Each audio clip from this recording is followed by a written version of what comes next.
All right, welcome everybody to another episode of Forging Brains podcast.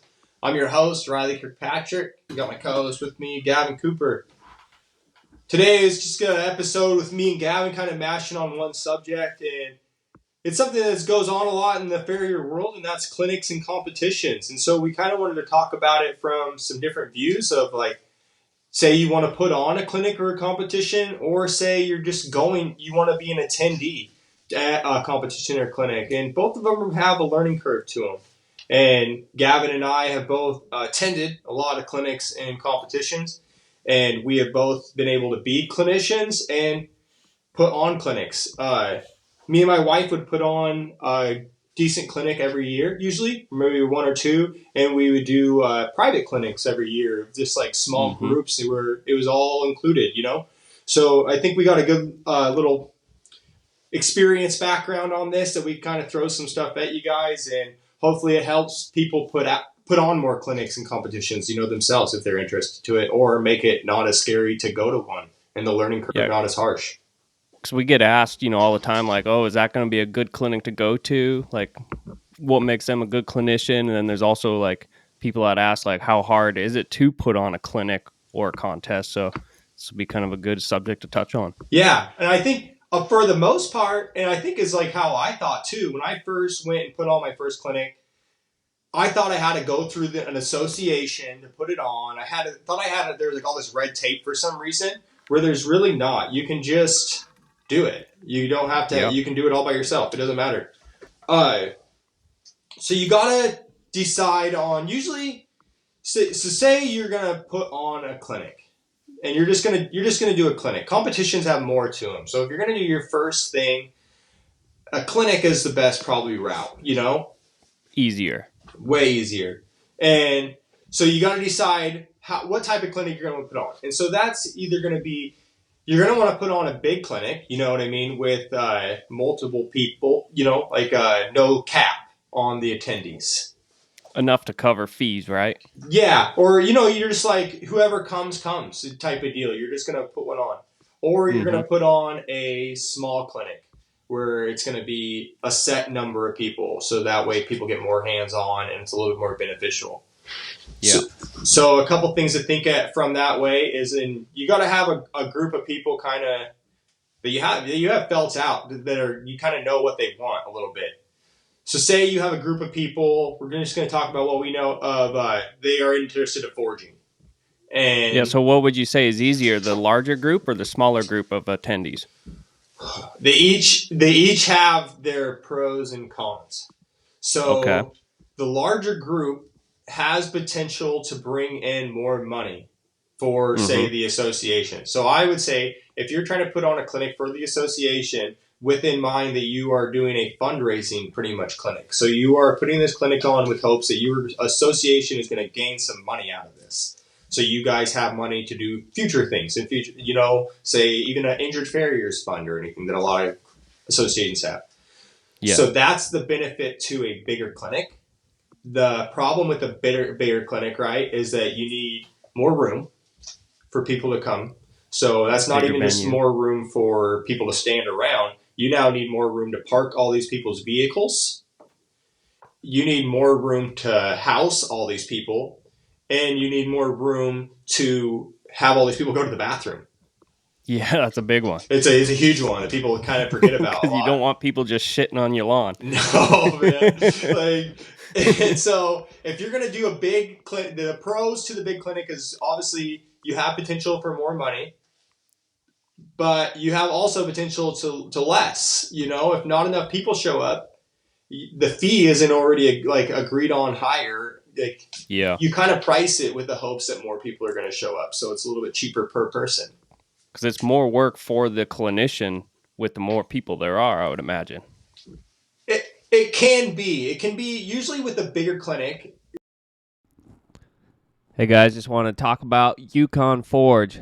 If you listened to the last episode, you heard that John McNerney and Jim Poor made a deal where John is going to be making the driving hammers from Flatland Forge now, which is pretty damn cool. So the process is still going to be the same, and the hammers are going to be made the same, But for a limited time only, there's going to be a special collab until hammers run out that say Yukon Forge on one side and have the Jim Poor Flatland Forge steel or a stamp on the other side.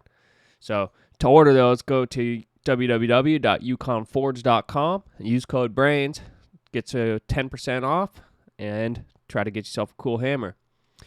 Yukon Forge also has any other kind of tool that you could ever need. He has the propane nut, which makes for ease of tightening your propane regulator and the propane bottles. He's got rounding hammers, clipping hammers, and hoof knives. His hoof knives are some of the sharpest I've ever used, and they last a good long time. So can't also forget about tongs. He's got lots of tongs as well. So head over to www.yukonforge.com. Use code BRAINS. Get yourself some savings, and lets us know that you guys are supporting the show. Thanks. Let's get into it. From the clinician standpoint, is you're just you're not doing as much hands-on. You just don't get to. And so you are just kind of putting on a show. People just get to watch you in person. It's still very valuable to watch somebody do it in person in real time. But it's more people are just going to get to watch. They aren't going to get to do it such hands-on. So that's the big pro to a small clinic. That's what I always did at our place for the most part, was like 10 to 15 people tops. And those are always my favorite to go to. They were I love them. And so the small clinics is you come up with all of your expenses before you put the clinic on. So you got to think of your geography wise of where you're going to be at. If you're close to a big town, you don't really need to take care of these people as much. So if you're close to a big town that you're going to do your clinic, you can rely on hotels and restaurants to take care of these people a little bit. Like in my instance, I'm 20 minutes away from town.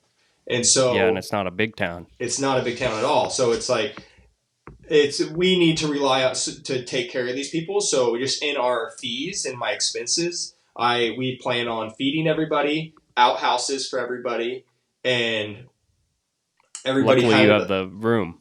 Yeah, and everybody maybe to stay there. And so that's what's going to kind of cap your small clinic. Really, is a little bit just like how much room do you have people to set up. And how much time you have in the day. So it depends on, like, if you're just making horseshoes, you probably don't want to go over 20 people for a small hands-on clinic. Yeah. If you're doing something like, tools or something like that, yeah. And so the best way I have found to do small clinics is you pair everybody up. So like say you got 20 attendees, you're going to have 5 stations or 10 stations. So a lot of times if I did a tool clinic or something at my house, I would cap it at 10 and we'd have 5 stations. Yeah. So everybody's working together. And you just have a project. So the smaller clinic is going to probably cost the guy more money, but from an attendee standpoint, you're going to get your more money out of it because you're going to get hands on with that person. Yeah. And it's not as hard, like while they're making something, to stop them. Be like, hey, can you redo this part right here? Or kind of make some like requests, like a song request. Like, hey, could you make one of these for me? I'd like to see this stuff. Where if it's a big group, everybody's got a request, so it's not like you're going to ever really get to any of them. Yeah. So that's the benefits to small to versus big. Each has their pro and cons, just depending on what you're trying to get after. And so it's funny. My wife Chelsea has helped me put on enough of these. And we've learned together the things that you don't think of until all of a sudden it's like happening. And so she wrote like this like page of notes. You can see for people watching. It's a pretty good one. All you got to cover. And so she has 2 views here, from the attendee view and the clinician view. And then it's these different categories. So we got sleep, transportation, food, bathrooms, and forge setup. And we've kind of already touched on these a little bit, right? So under sleep, we have hotels near the venue. So from the attendees view. So if you are going to have a clinic near somewhere, even if you're kind of far away, you need to have a hotel for somewhere for these people to stay. So you need to have a recommendation for them. So when you're going to put on the clinic, you want people to show up and you want to make this seamless. So they're like, well, where should I stay? You're like, oh, this hotel, the Best Western, right off of this road, is the best and cleanest hotel. Either way, and I got a block deal for us. So kind of already have that taken care of for him. Because even though we're just a bunch of grungy horseshoers sometimes, like, some of us can be pretty bougie and got to have a pretty nice... It's nice to be to sleep good. I'm picky about where you travel with me. I don't want to sleep in a bed bug. No, I'm picky, and I want my own bed. I want and so if you don't have a hotel nearby, sometimes we do this at our house too, is camping available. Maybe find a campground close by, or if you have enough horseshoers have horse property, and so okay, I have enough tent space for this many people, or I've set up for when buddies come over, we do practices. I have a wall tent I set up for them. So have something, and you can rent tents and stuff. So if you're going to go that route, if you live far enough out where a hotel's not an option, try to come up with a camping option with some way for people to shower. It's going to be a multiple day clinic. That's a big one. Have a way for them to shower. But the biggest thing in any of these, communicate these options to your attendees that are trying to come. Don't let them know. And so you need to kind of already be thinking of it. Don't have it be a second thought. Clinician side of things. Sleep. You can't expect this clinician to sleep in your spare room too much. Especially when you don't know this guy. Yeah. It's awkward. I'm not trying to be some guys are man, I've had Riley to do a clinic here and I asked him to stay in my room. Where it's sometimes it's okay, right? If you know the guy for a while, I would go to Andrew Nielsen's or something, or if going to Brian Strelow's, I'm going to stay at Brian Strelow's house.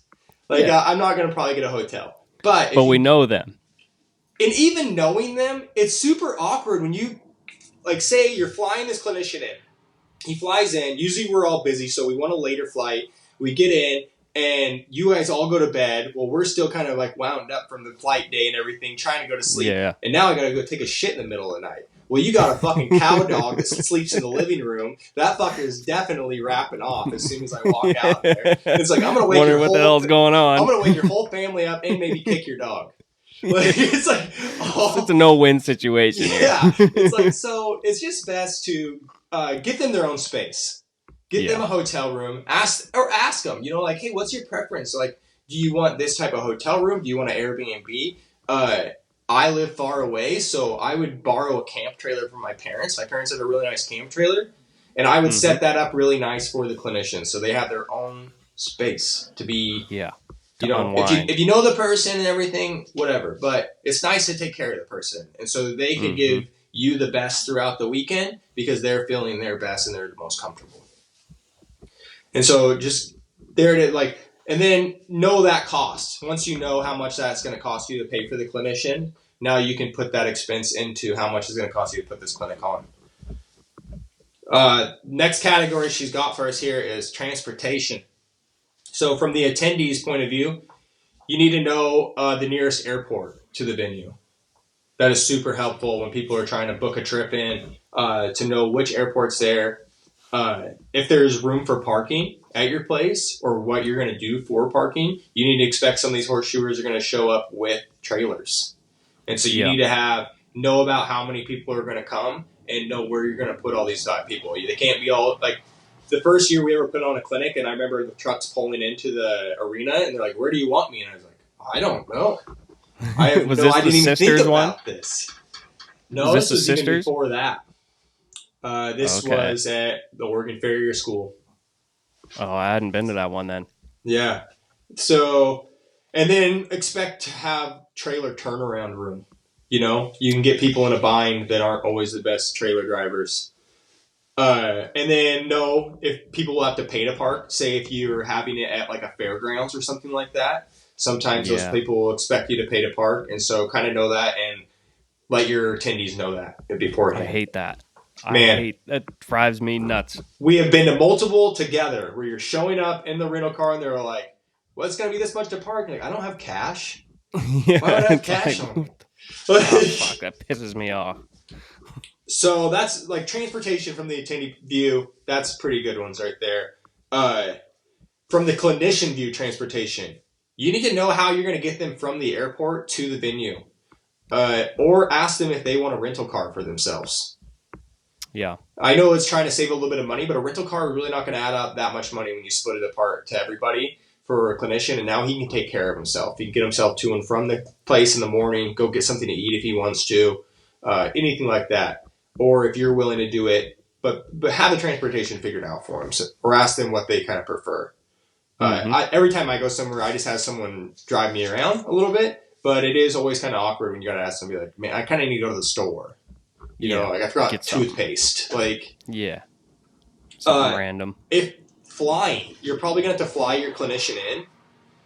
And so you need to know if they prefer you to buy the tickets or if they want to buy the tickets and then get reimbursed. Yeah. And so that goes back and forth, you know, and it's like, if you are going to buy the tickets for them, you need to be prepared to ask them what times they prefer.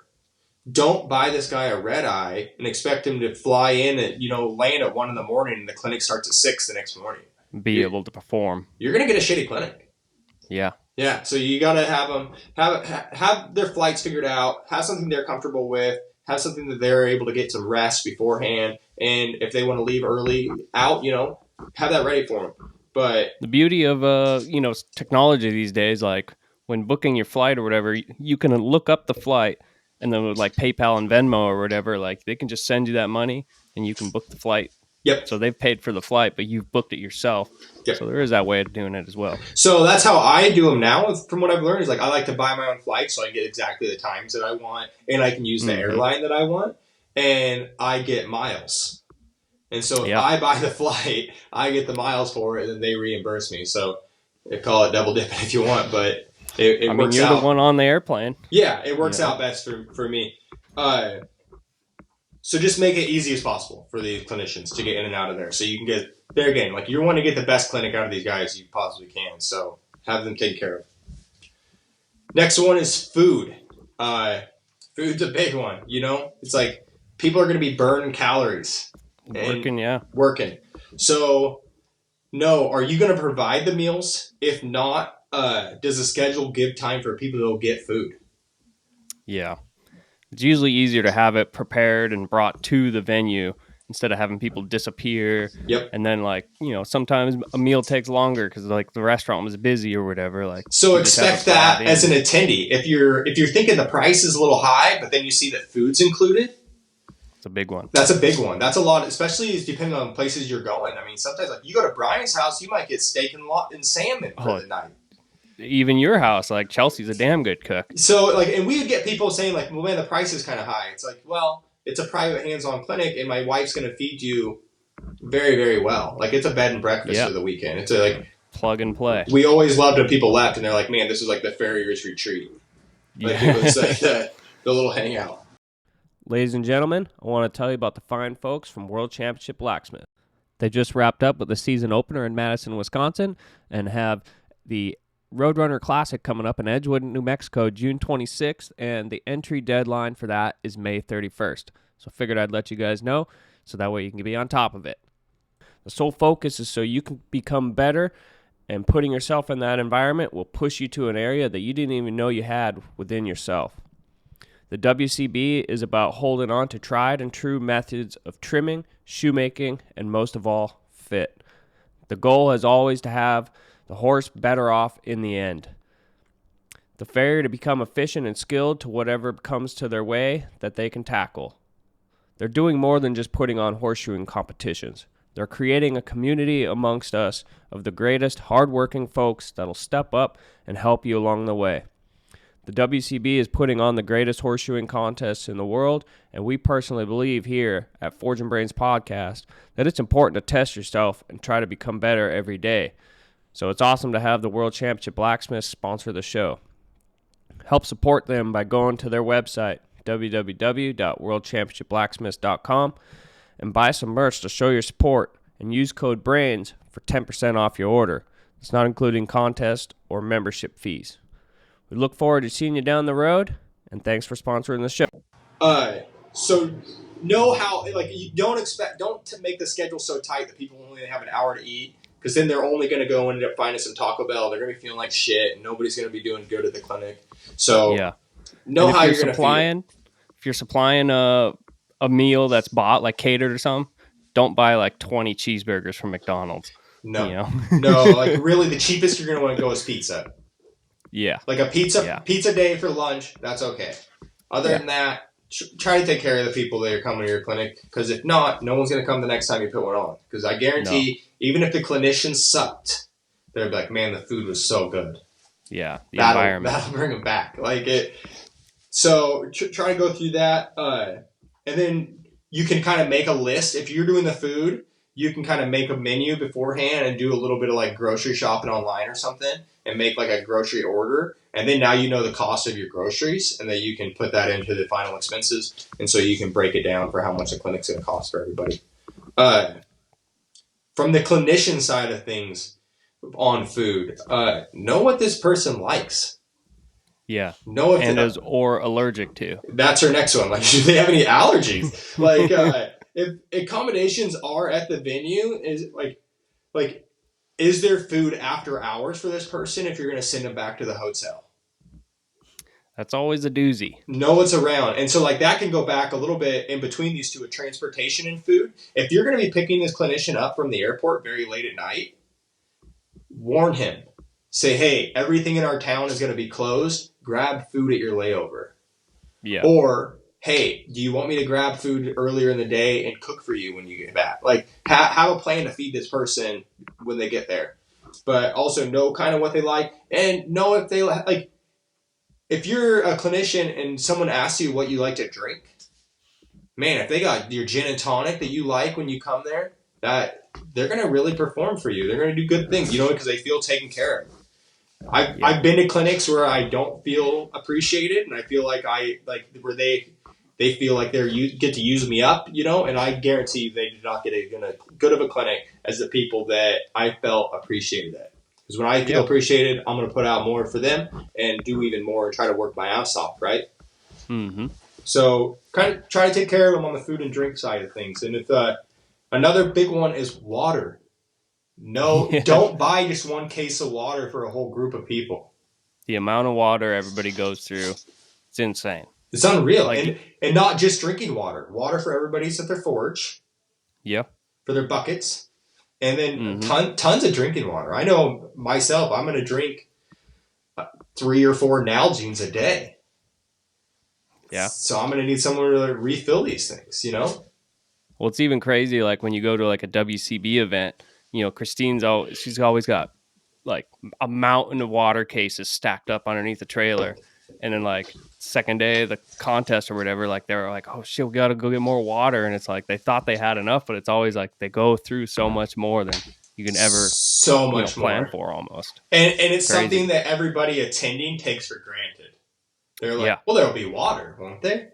Yeah. And then you get that's usually what I think is like, oh, there'll be something there. And then sometimes there's not. And you're like, oh, fuck, I screwed up. And you're dying halfway through the day and you're not working as hard or getting as much out of the clinic, Yeah. So water. Remember to keep everybody hydrated and feeling good, right? Like you can't just live off beer. Try to take some water in too, and it'll be a better weekend. Yeah. But then also, like, if you're attending it, you should also be prepared as well. Like, don't take all that for granted. You should. Just expect it to be there because, sometimes some oversights get overlooked, right? Yep. People make mistakes. So the next one is bathrooms. So, like, if you're renting a fairgrounds or something like that, not really a big deal. But you still want to ask the fairgrounds, will the bathroom be unlocked? Yeah. We've been to some where, like, you're in the fairgrounds, but the bathrooms are all still sealed up, and so there's nothing to use there. So find out if the bathrooms. Shit out of luck. Literally. And then if there's not bathrooms, so, like, at our house, we have a bathroom, but I don't want 15 people using my bathroom in my house. No. And so we'd always rent a couple outhouses. Mm-hmm.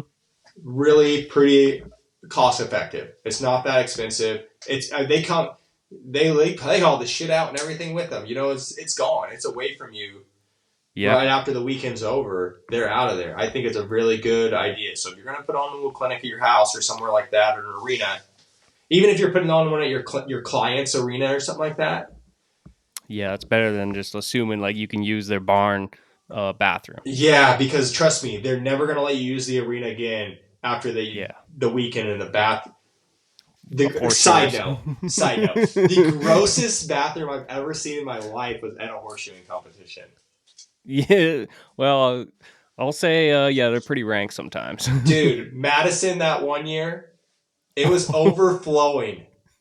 I've been to a lot of events where I've seen that. Overflowing, dude. And that's not on anybody besides Madison Horse Fair. They should have got more than one bathroom sitting there. Yeah. That was on them. I always, whenever you get into that situation, you open the stall door and you see the mountain there, and it's like, who was the person that straddled over the seat just to sit over it and lay their turn? They hovered. Yeah, that's what I always wonder. Is who's the either brave guy or dumb guy that did that? It's like, God damn. Shit. So think about the bathroom. Like earlier, if you are doing a camping situation, think about a shower. There's those units you can rent even now that are a shower bathroom combination. Pretty good little option if you're going to have people camping out or something like that. It's a nice, easy thing for them. So, and the same thing on the clinician side. If you do have a bathroom situation, like when we do when we do the clinics at our house, I let the clinician use my house bathroom. Yeah. It's like, to express that to them and be like, hey, make them feel like they're, you want them to feel a little bit special. You know what I mean? Even though you got your private bathroom in a camper, a house bathroom is going to be 100 times better than a just camper nicer toilet. Yep. Yeah. Size, everything. The next one is going to be forge setup. So if you're doing a big event with a lot of people and you're also trying to do a little hands-on deal in there, like say you're doing a competition or something, you're going to have to try to express to everybody that if they are working in their truck, you can't have trailers in the arena too. You're trying to cram as many people in there as possible. So don't spring it on everybody beforehand. Kind of try to come up with a little tool list that they're going to need for the clinic. Especially if it's going to be something different. Like, okay, you're going to need a freestanding anvil stand. We can't have any coke forges because of smoke. Usually you can. But I'm just saying, there's some places that we've been where they're like, you can't have that in here. Right. Have a bucket of water. You'll be surprised how many people bring a freestanding station and no water. So tell them they need their anvil, freestanding stations, or if there is enough room for their truck or trailer, let them know. At our house, there's only enough room for 4 or 5 trucks the one time we did the winter clinic. And so I just made that known, hey, there's enough room for 4 or 5 trucks. Reach out beforehand, first come, first serve. Mm-hmm. Kind of keep a little list. This guy's bringing a truck and trailer, so we don't have room for any more of them. Next people are going to have to bring a freestanding. And I think wasn't the episode when we did it with Philip Box and Andrew Wells, they were talking about, because they do the convention and they got to deal with the fire marshal and everything like that. If imagine if you guys are doing it at more of a public venue or whatever, you probably got to look into that as well. Let them know. Don't propane forges or whatever. There's a little bit of stuff that you kind of just want to be we'll ask for forgiveness, not permission. Yeah. But catching the place on fire is not one of those. Right. Let them know, hey, we're going to be in here with fire. Where do you want us? What do you want? Because they might be oh, that's fine. You just have to be 5 feet off the wall or something like that, But let them know that you're going to be in there with flames going on. Another one is if you're going to be doing an outside clinic, let them know if they're going to need a quick shade or not. Yeah. That can ruin or make a weekend great. Yeah. A quick shade. It really can. Yeah. If you have any stations that are providable, let people know. You can do the same thing, first come, first serve. That can kind of draw in some people from out of state, And that's what I would usually do at ours. Hey, I have 3 stations available. They're available to the first people from out of state first. Yeah, they can fly. Yep. And so then you get some people flying in, And also let them know if you're going to be supplying steel. That's a big one, really. It is, yeah. It's people can't work if they show up and they didn't bring enough, or either way. So it's let them know, hey, we got this much steel, or we're going to provide the steel for this, this, and this, but not for this. Let them know what's happening. But if you're the attendee and you have something specific that you want to work on, make sure you bring that section of steel for yourself. Yeah. Don't expect them to have some oddball thing. If they're saying we're probably going to be working on 3/8 3/4 a lot, don't expect them to have 1 1/4 by half. No. So No, I think after we'll go through this list, I think there's some things we can point out of like as an attendee how you should maybe show up. okay, yeah, So and then on the clinician side of the Forge setup, you need to ask them what they're comfortable with. It's WCB's made it pretty easy on all of us now. Like, hey, are you cool with the WCB setup? yeah, And most everybody's going to be cool with that, and it's going to be fine. But some guys aren't. Be like, like, how do you like your anvil? There's certain radiuses you want on this thing. Like, don't go mutilating your anvil just for this other guy. But there's little things you can do to it to make it more comfortable for him. I've raised my anvil before for guys that are coming over because they said they kind of like a taller anvil. Mm-hmm. And ask them what they would rather work out of because they kind of know their projects, and there's some projects they're going to want to maybe work out of propane, but there's also projects they're going to want to work out of coke. And so have this ready for them and have enough available and have things pre-cut. So like ask them a little bit about their project. So then you're not waiting. Try to keep the clinic moving. You're as the host of the clinic, you're the DJ, not the clinician. Kind of it sucks when you're waiting on steel because that takes time, and then that's just like killing the vibe. But it's also there's nothing more annoying than hearing a chop saw going in the background over and over. So and you can't hear the clinician talk and everything. It's it's a bummer. So I think thanks to Chelsea again for throwing this list together for us. But I think those cover some pretty good basics of you're going to be putting on a clinic and how you're going to do it. Yeah. Right. So another thing I think about that's not on the list is money. Right. So that's the first one that I put on. I was just wondering how the hell I was going to pay for all this because I was broke and young and shoeing horses. I think I was into my horseshoeing career like 5 years, the first one we put on. And you can, if you're going to be a bigger clinic, like the first one we put on was a competition. And so the first, like, I knew I was going to have some prizes and I was going to have a little bit of sponsorship to try to give away some money or something to these people that are coming. And so I reached out to the different people. I'm not saying don't do this, but be aware of who you're asking, right? Ask people sometimes where it's not going to hurt. So, like, if you ask a big company, in the trade for something, they could give you 1 or 2 items and it's not going to be a big deal. But for, like, say a guy like me when I was making shoeing tools more, for me to give you 3 hammers, man, that's like a chunk of my week. That's a lot of my time. So, and I still like to do it sometimes, but be ready for some no's and don't take them too hard. But also understand who you're asking and what they can give in reality and not hurt them, but still be valuable to your people. You don't want to give them a bunch of shit, And I suppose if they are donating those prizes to you, showcase them beforehand, that's marketing. And so that's, you got to understand the value going back and forth. So you have to make it worth their time. So if so like when someone used to give me something to that first company, I would go out and I would spend an hour or two taking really nice pictures of it and then post those all over my social media. So then they were getting some exposure for it. They felt the gratification for it and everything was going good. And so then, then another company sees that and they're like, oh man, that's really cool. I want to be involved with this too. And you'll have people reach out to you and be like, man, I like what you guys are doing. Let me help you guys out a little bit on your guys' competition. Mm-hmm. And so we started that first competition with no money, we just did it. And hard. Yeah. But the first one we did with no registration. We were like, just show up, that's the hardest. You're there that first morning. You're like, hopefully someone who's going to be here. Hopefully someone comes. And you already know, I need this many people to show up for me to break even on this deal. Yeah, bottom you're dollar. Just hoping you're going to make it there. And so now when we got to the end of our clinic putting on, we just required a deposit from everybody. If you're going to do it, just require a little bit, just so they got a little bit of skin in the game. And then you have something if it comes up with your clinician wants his plane paid for beforehand. You don't have to make him wait till the event. You can pay him already. You can already pay for some food and stuff like that. You got a little bit of money to play with to put the whole entire thing on. Right. If you are putting on, also the difference between I say put on a clinic if you're trying to do your hosting for the first time, do a clinic.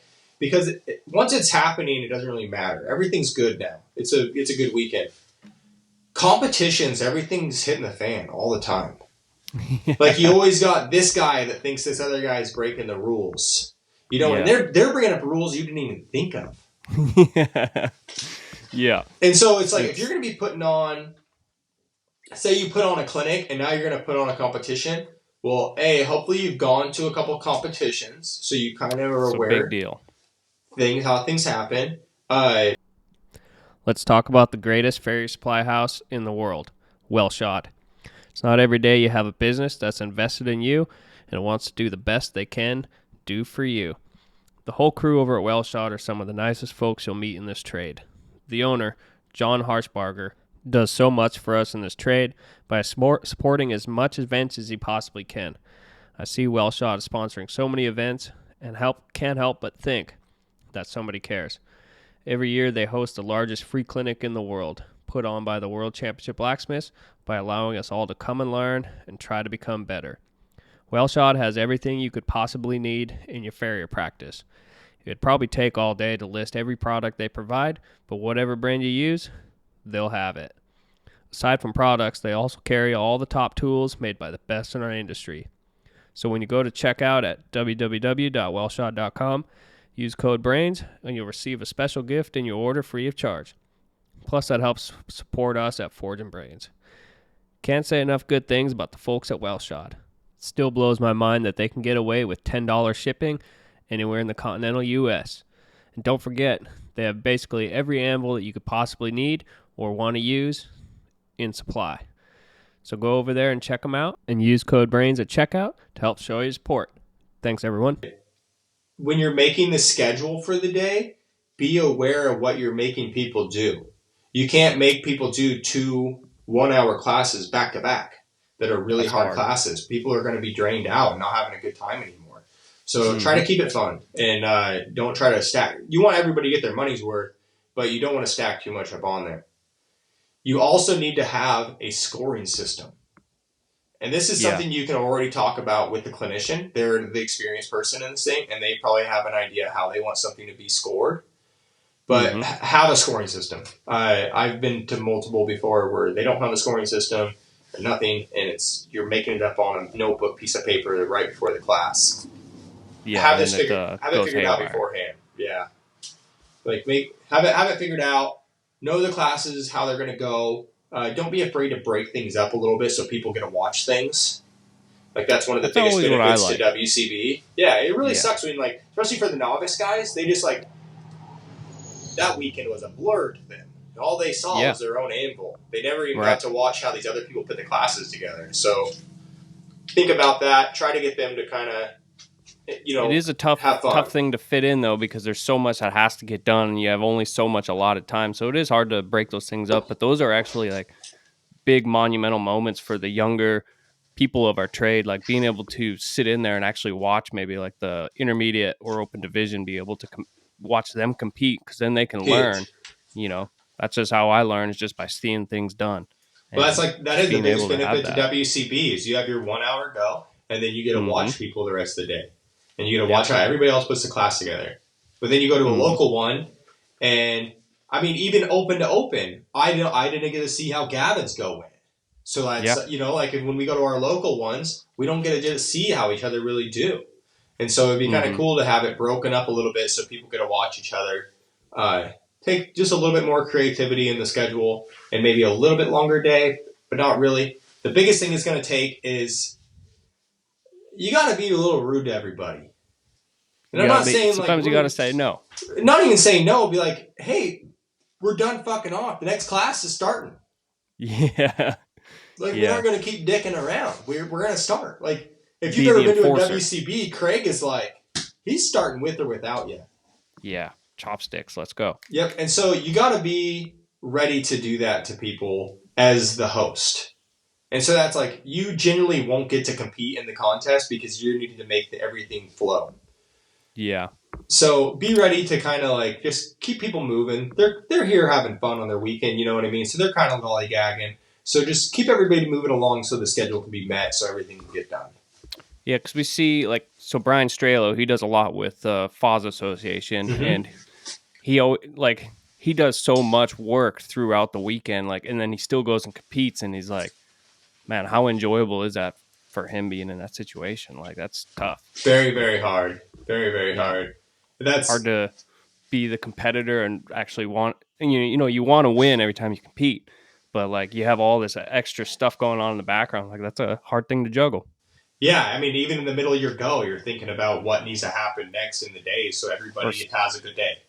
Or somebody fucked up over here or whatever, and they're coming up to Brian, you like, how do I fix this or whatever? And you're like, I don't know. Dude, I got my own time clock. They're like, where's the water? The hose quit working. Like they're just like, it's just random questions, but it's like, fuck, man, I'm trying to do this too. And so I think that could break us into our next part is like things to think of as being an attendee. Okay. And so as being an attendee, you got to think you are kind of a guest. You can't show up to a clinic thinking like, I paid my fee, worship. Do whatever the hell I want. Yeah. Like that's just not how it works, right? Like, so it's like when you start thinking of the things you're going to bring, like after you've been going to enough local clinics, especially, you kind of figure out a little itemized list of the stuff that you throw in. So I'm going to every time pretty much throw in my amble, a forward to some sort, a water bucket, TV tray, maybe 2 TV trays. It's always the thing I overlook. And that's why I say 2 TV trays, is usually one of us had forgotten one. Yep. And a vise. I throw my vise in. I usually throw in a quick shade. Yeah. I'll have my cooler, and I'll have some water in my cooler, maybe some electrolyte mixes, maybe a little snack, like or some fruit or something, you know what I mean, in there, some bars. Something that I kind of just through the day, a little touch up.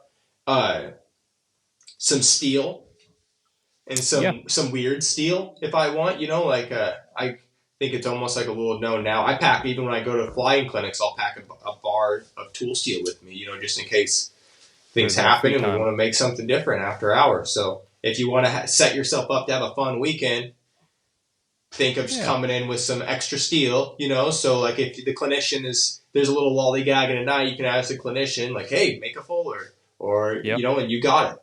So kind of think about bringing that stuff. Think about bringing a trash can or something, or a trash bag or something, so you can throw away your own garbage or kind of pick up your area so you can leave the area nice afterwards. Something that I've been doing recently, like for ones that we drive to, is I've got some stall mats that they just live in the back of my truck right now. So they actually they work really good. Like you show up to some place and you're working on dirt, throw down a stall mat, and then you have a place to bang around on. Especially if it's a shoeing competition and you're going to have to shoe a foot. Yeah. Having some stall mats to put your foot back down on is freaking great. It's a game changer. It helps out a lot. And I would say that even would go for, if you're going for your certification or something, you could use almost the same packing list. Because usually certifications have nothing. There's no amenities at a certification. Yeah, they're usually in a dirt arena. Yeah. And so it's like, think about bringing your cooler with some snacks so you're feeling good, all your extra little thing, and your stall mats so your feet look nice and everything's nice and easy. It's not a necessity, but it's just one of those things you learn. Yep. Oh, goddamn. I got it. I'm going to use it. Yep. And think about, so while you're there, try to be courteous, especially if you're at someone's house that the clinician's being hosted at, be appreciative that's their house, and that's their home. So don't show up 5 hours early on the first day, or like the night before unannounced. Yeah. Like, be kind, I mean, you can talk to the person and see what's happening, but try to be nice about what's going on there. And that they're already putting a lot of their time into it already. And so be aware that that's their home, and be helpful throughout the weekend. Ask if there's things you can bring. That the host and the clinician likes to drink a certain type of beer or something like that, throw it in there. Because that's how you get invites back. Right. And I can say that as somebody that we put on private clinics, they rarely got posted about. Right. It was just a little text message to a group of guys that I wanted to come back to my home and to be back involved with it. And so be prepared, be nice to their things, and also be involved in the clinic. Don't be backside talking about Susie Q's horse that you fixed last week. No one fucking trying to host a mini clinic. Yeah, that's side chat about what you would do instead of this guy. Well, guess what? You're not the clinician. Yeah. You're here to learn from the clinician. And on that same hand, don't be afraid, though, to ask some good questions or to have someone further explain something. And that's something I've learned through Craig is a very good clinic attendee. Yeah. When Craig is watching with you, he's asking questions and interacting with the clinician and getting more out of them for you. And so knowing when to ask those questions as well. Exactly. So also when to shut the fuck up. Yeah. So if you're a new guy in the trade, if you are not Craig Trinka, you might not want to talk too much more. There's always one. There's always one. So it's like there's always one old guy that just wants to drink coffee and talk about how all this is so stupid, but he came anyways. Yep. And then there's some young guy that's only been shooting horses for 3 or 4 years that wants to tell you how much better he is or how much better he would do this, or why did he do this? So and so does it this way. Mm-hmm. You're there for them, like you're there for yourself, but it's like you're there to learn from them. Try it their way. Don't bring perceived notions to it. Like you're there to make heel checks how this guy makes heel checks today. Yeah, you're there to do this. That's why you're there. Try it out there. Usually they can make it better than you can. Usually, so know when to ask questions, know when to maybe not ask questions, and be considerate of what, like, usually clinicians put a lot of time into their demo and thought, so be involved with it a little bit, you know what I mean? Try to make it a good clinic from that standpoint. And most guys are understanding in the sense of, like, if you are, maybe say you are a little bit shy or whatever, and you don't want to ask the question in front of 10 people or whatever, like, if you come up to them on the side, like, they're going to more than likely be there for you and answer those questions. Like, don't be afraid as well. Like, you know. Yeah, if you know you're the new guy, bring a notebook. So then when a question comes up during it, write down your question so you don't forget it. And so then later you can be like, hey man, you kind of mentioned this and this. What did you mean by it? Mm-hmm. So it's like, it's a very smart student thing to do, you know? Yeah. So I think that covers us as far as being an attendee going somewhere. Especially local.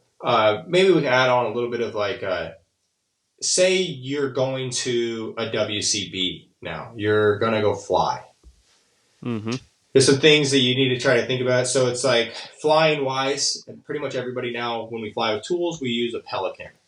Our great friends over at FerryBox have been supporting us on Forging Brains for a while now. Since the time that they have sponsored the show, we have received many great products that I wouldn't have thought about buying, or because I was being a tight ass. But they were sent to me in their subscription box, and now I use those products in my day-to-day practice. Each box is sent bi-monthly, and in those boxes is an array of the top tools and products that have been tested by the greats in our industry. So go to www.ferrybox.com and use code BRAINS for 25% off your first month's order. You won't be disappointed. I'll tell you that. Pelican or a Seahorse, some type of hard case that you can pack your tools into. Think about getting one that's small enough. You know, the bigger the Pelican you get, the more weight that weighs by itself. So it's less tools you could actually carry. Yep. And so I think it's like the 1520 or something Pelican. That's like the carry-on size. Yeah. But you can cram so many tools in that thing. It's not even funny.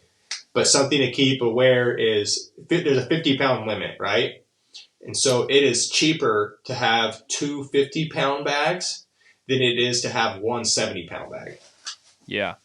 You know, I was surprised when I was talking to Stan, wherever we were last. Like, he has so many miles, he's able to do a 270-pound as the same price as a 50-pound. I was like, holy shit. That is pretty crazy. And so, like, we do miles. I get my first checked on free. Yep. And so I'll pack 2 50-pound bags, tool bags, and I'm only paying for one. So it is, I'm not here to tell you any financial advice, that's for sure. But if you're going to be flying a lot and going to these contests, you might want to look into an airline credit card. So you can kind of start using that and have the amenities and perks from flying all the time. So you want to pack a Pelican. Usually I can pack my Pelican and then with my tools and with some jeans. I'll just put my jeans in a separate like garbage bag or something to pack them inside of my bag. You can pack everything inside of that tool bag besides like batteries and stuff like that. So iPad and stuff like that, I got to throw in my carry-on. I can usually carry enough clothes for the weekend at a WCB in my carry-on. Minus jeans. My jeans are already in my tool bag, so it's just t-shirts, hoodie, jacket. Always bring chapstick and floss. Like it's just like your lips are always chapped to these things, and it's like you always eat somewhere random. You're like, man, I wish I had some fucking floss right now. Yeah. So chapstick, floss, and some headache medicine can go a long ways. Maybe some type of rest if you have problems going to sleep. You know what I mean? To have some type of rest product there for you to help go to sleep, so you can actually be rejuvenated and get the most out of the weekend. And have everything kind of figured out as far as like rental car for yourself, or buddy system with some other people, your hotel, and kind of like know what you're going to eat each day. You know, you don't have to know where you're going to go, but know like, okay, there's food trucks for lunch. There's this, there's continental breakfast at the hotel. Like kind of have a general gist of how you're going to fuel yourself throughout the weekend when you're traveling. Right. So, and then I think we covered the attendee side pretty good. I think we can cover now the clinician side. And so this is obviously going to cover to a smaller group of people, but I think it's something that most people will try to go for when they're a horseshoer in this world, that they want to be a clinician or a judge one day, you know? And so something to think about is what you should bring to the table. And you need to have, like, these people, you need to give these people their money's worth. Oh, yeah. So you need to kind of, like, take this seriously and have it figured out of what you're going to do for them. And be okay asking them, like, hey, what are we going to do this day? If you see a hole in the schedule, be okay asking about it, because maybe they don't know. Right. Not everybody's going to listen to this podcast and know how to put on the perfect clinic. And so you're going to have, like, hey, man, you have this stacked up really hard. Or, hey, do you guys have a score list sorted out? Right. Like, or where am I going to be? And ask them where you're going to be staying. I've been a clinician at a place. They're like, how are you going to get to the airport tomorrow? I'm like, man, I guess I should have asked this earlier in the weekend. So it's like, don't be afraid to be like, hey, do you guys have a ride for me home? Do you guys have this? But try to understand their expectations. Right. And either make them realistic, or say, hey, I think there's more room in the schedule to get more done. Right. And whoever you're coordinating, can you still got me? Mm-hmm. Whoever you're coordinating with, ask them, what is the group of people going to be like? If you're doing a hands-on clinic, where is the skill level on most of the people that have signed up? You know, don't go putting in top-level shoes or whatever that they're not even going to be ready to make yet, you know, when they're still going to be doing it like the regular basics of horseshoeing. And that's something I've learned too, of like, ask what type of horses are in their area. Mm-hmm. If you're going into an area that has a bunch of barrel racers, well, you might not want to make them a bunch of jumping horseshoes. Yeah. Like, you know, like kind of know the demographic of what's in the area and try to ask them, so then you're a little prepared, you know, for what they're wanting to see. And then have some extras, like have some rabbits in your hat. Yeah. Like I said, like, you know, I pack around a bar tool steel or something, because it's always, I like to hang out after a clinic. If you can give me a clinic where we don't have to leave at night, where we get to eat dinner there and then fire the forge back up, oh, this clinic's about to get good. Yeah. Because if I got to leave and eat, I'm usually going to be shut down after that. Usually, that's how you are. Gavin's going to be in his bed with some gummy worms and some chocolate milk. If I got to leave and eat, and I'm not going to want to go back. That's just me personally. But if it's fast and the fire's right there and everything's like, oh yeah, I'm going to eat. Man, things are going to keep happening. So if being the clinician, if you know it's kind of that setup, have some rabbits in your hat. You're like, man, you guys want to watch me make a pair of tongs, or you guys want to make something like this, make this shoe? Mm-hmm. People are going to remember that, you know? They remember how hard you worked and that you gave them a little bit extra in there. So kind of have some good stuff in there. Is going to be like a skill level difference, you know? So there's somebody that's going to want to see a demo of the next upcoming open shoes or whatever, you know? So exactly. Yeah, you might be there putting on a basic clinic, but there's one guy there that's going to his first WCB and he wants to see you make the roadster, so kind of have, and as the clinician, be practiced. Yeah. That's a big one. Be actually tuned up. Don't show up there with a bunch of mushroom tools and, well, I haven't made one of these in this while. I mean, if they ask you for something random and you haven't made one, that's one thing. Yeah. But if it's on the list of things that you're supposed to be doing, be ready to do it. Like, I've been to some clinics before where you ask a clinic something and he's like, I haven't made that in 15 years or something like that. And, it's like, well, I understand. But in my younger years, I was like, well, what do you mean you haven't made that in 15 years? Like, you should know how to make that. But, sometimes, it's hard. And so, like, be ready as a clinician. Like, if you're going to go do your first clinic or something like that, be ready for some audibles that they're going to throw at you. Yeah. Maybe make a draft shoe or a roadster or something. So you're like, man, if they ask for one of these, that's what people are going to be like, make me a French hind or a roadster or a draft, like an Agile draft. So it's like, maybe want to have those top three under your wraps to be able to make in front of some people so you don't stall out in front of them, right? That's one thing. Like when I went to North Carolina, I was worried like I was gonna suck and not meet the expectations, like, or on the day, something random might happen. You have a really bad day and you're like, oh my God, nothing I made today. You burn up every shoe or something like that. The worst, dude. The worst. So understand that as from an attendee's view and a host view, that clinician is putting so much stress on himself normally. Yeah. I mean, there's some shitheads out there, but generally, man, like I'm stressing out if I'm going to do a good enough job. Also, understand as an attendee, you are watching the process. You are not watching this clinic to watch the final product be made. Right. The final product's probably going to be shitty. Yeah, it's going to be all right. It's not going to be. It's not going to be like if I got to make that shoe without talking. Yeah, exactly. If I get to make the shoe without talking and just in my groove, that's one thing. It's going to be better. If you then ask me to demo that shoe, it's going to be very hard. I was lucky, like, one of the first demos I put on to a big crowd was at Jim Poor's during a super clinic. And he's like, Riley, he just came to me, he's like, and here pretty soon we got a slot open and you got 1 hour to make something cool. Make something cool. And it's like, man, I remember being there. You're just so hoping you're gonna pull it out. And he just told me then, he's like, and just know, demos suck and whatever you make's gonna suck. Yeah. He's like, so it doesn't matter. Just give them a show. And it's like, you are give them a show a little bit, but you're just teaching the process.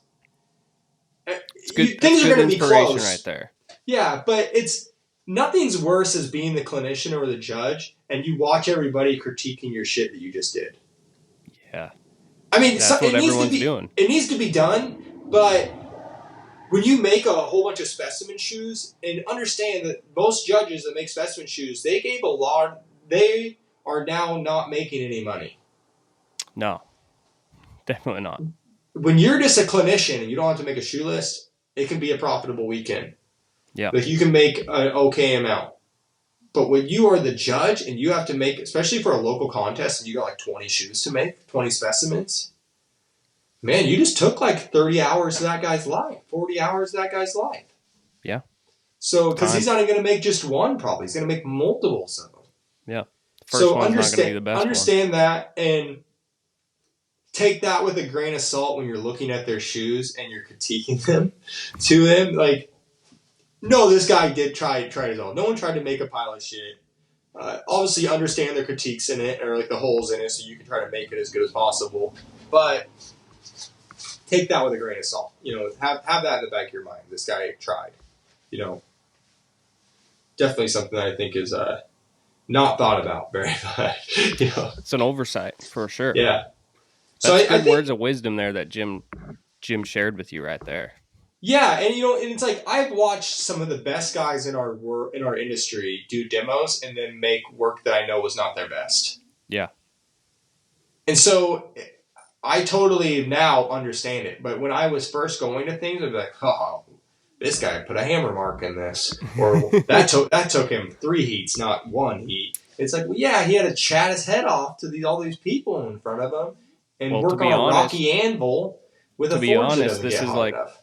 This is the first time I've ever heard those words, and like, I mean, I've kind of accepted that over the years, like going there, but that literally just made more sense to me now that you just said that coming from Jim there. Like, it's just not going to be as good, you know, Yeah. and just be, and sometimes it's going to go. I never feel that bad pick on Craig because we all know he's just a bad motherfucker. But it's like, I watched Craig not be able to weld a bar shoe. Yeah. Like it was at that super clinic, and he tried for a very long time.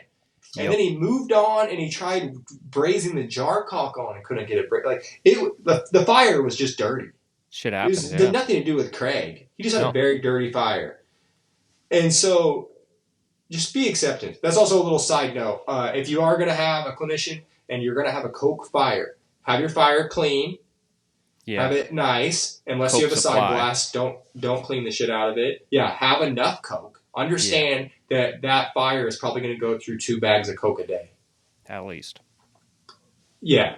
Like, and know how much your fire burns. Be like, my fire goes through a lot of coke. Like, my side blast goes through less coke than most bottom blast fires, so I just won't need as many bags. Mm-hmm. And then also have a fireman for the clinician. It's a big help. You want this guy to talk. Yeah. You try to make it really easy for him to talk. And so if he has to work his fire and try not to burn things, he's not going to get to answer questions. So try to get an experienced person, whether it be yourself or somebody else in the crowd that you can agree with beforehand, that they're going to be the fireman. Mm-hmm. And that they're going to help. And also have a sledgehammer available and somebody that can maybe run the sledge. Yep. I think that's a huge help. Man, I totally forgot what I was going to say after that. I had something that hit me and then it totally went away just as quick. But yeah, have it clean for them. Have a fireman for them so they can run things and so they can chat. Oh, that's what I was going to say. Have a whiteboard, something that they can draw on. Yeah. Something they can get visuals for. Now that's a huge help for any clinic. You know, there's nothing worse than like sitting up there watching somebody just draw in the air. Like draw the shape in the air, and you're like, I think I see that. I think I understand that. And it's just like circles with your fingers in the air. Yeah. Yeah. Have some type of whiteboard for the person so they can kind of give a visual to everybody. For the learners. Yep. Yeah. I think that's about all I can think of right now. But I think that's a good. I think it's a lot. I think it's a good start for people to think of whether you're going to a clinic, or you want to put one on, or a competition, or something like that. I think it's something for people to chew on a little bit. Yeah, I think if maybe some people are listening to this and they've put some clinics on, and like maybe there's something that we missed, drop it in the comment. Let us know. Yeah. Oh, and also while we're talking about clinics, there's a clinic coming up next month, and I want to say it's in Virginia, and it's going to be kind of a big clinic, and it's going to be for Scott Collier. Oh, that's right. Scott Collier, man, when I hosted that, I think it was the second competition we ever did, Scott gave me an anvil to give away. Oh, he didn't know me at all. He sent me an anvil to give away to somebody. Jake Treat got it.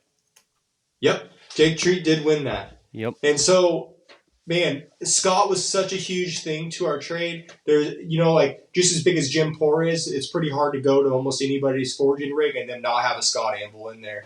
Mm-hmm. Most of us have one in our shops as well. So he's a guy that'll be definitely very, very missed. He was a good guy to have in our industry. And so these guys are going to put on a big clinic for him. Speaks to the product itself that Welshod wants to still carry on the Scott name on their anvils now that they're producing the anvils there at Welshod. Exactly, man. I believe that's in May that clinic is. I'm really sure it is in May. I'm just trying to find it real quick so we could get the May 17th and 18th. It's called the Keep 'em Ringing Scott Collier Memorial Clinic. It's put on by the Virginia Horseshoers. It's going to be at Mount Vernon Estate. Star-studded list of clinicians. It had a really good list of clinicians going on the thing. I know Travis Burns was going to be a clinician. Carl Via. There's I'm trying to find the list of clinicians. Sorry, I'm not very good at the internet. Yeah, I You just would saw think the list the other day too. I'd be better about this, but yeah, very big clinic. Anybody that can go, I recommend you guys going. If you can send something, if not, all the money's going to go to Scott's family, and so very good thing to support. We are, just like we were talking about before, we're a community, so everybody's got to take care of each other. We're Yep. all each other has. So Yeah. I think that's about what we got for you guys this week. Something to chew on. Something to chew on, something a little different. And if you guys got another subject like this that you would like us to kind of mash on a little bit and just rap about, shoot it our way. Or if you got any other things about clinics that you want us to touch on, I think let us know. Something we could probably also say is that coming up at convention, we're going to be doing a lecture or demo there as well. Yeah, we are. So me and Gavin at convention, we're going to do a lecture on social media and how to put together some videos. So Gavin, being the YouTube guy, Gavin's going to show how he puts together a YouTube video, and I'm going to show how I put together a reel. Yep. We're going to do that in real time, I'm pretty sure. We're going to edit them right in front of you guys, kind of show you our tips and tricks of what we do for how it. it can impact your business and impact how you can get your word out there to become, more known through whether you want to pick up clients or just improve on your own work. Yeah, no. So I think it'll be a little bit on everything. We'll touch a little bit on marketing, social media, and just social media marketing. Obviously, that's what me and Gavin are. We're both into it, not just from definitely we're not trying to get rich from it. It's just something cool. We like it. And for the trade itself, it's kind of in the stone ages, I guess. We could use more content, better content, being pushed out there by people that are making better product. No, I think it's going to be great. I think neither one of us are geniuses at it, and we're both horseshoers. We are not technology. We're learning. Advanced in technology. We suck at it, but I think it's going to be super good of trying to show, maybe break down how easy it actually is for you guys to make these reels and make a YouTube video, start a channel, and it just gets our trade out in front of everybody more, and it gets us, our community. I think that listens to this podcast is the hammerheads for the most part. And it's the guys that believe in basics and good fundamentals and skills. And so let's get that out in front of people and get it shown to them, So then everybody's not just watching shoes get glued on and the barefoot nuts. Yeah, because those are the ones that we always see that'll pop up with millions of views. And it's man, why don't we have some good shit out there? Let's take it over. I think it'll be a good one. So that'll be a convention. And we'll also be set up there doing a little bit of the podcast and stuff. So look forward to seeing everybody there. Cool. Well, thanks for listening, everyone. Right on. Thanks, everyone.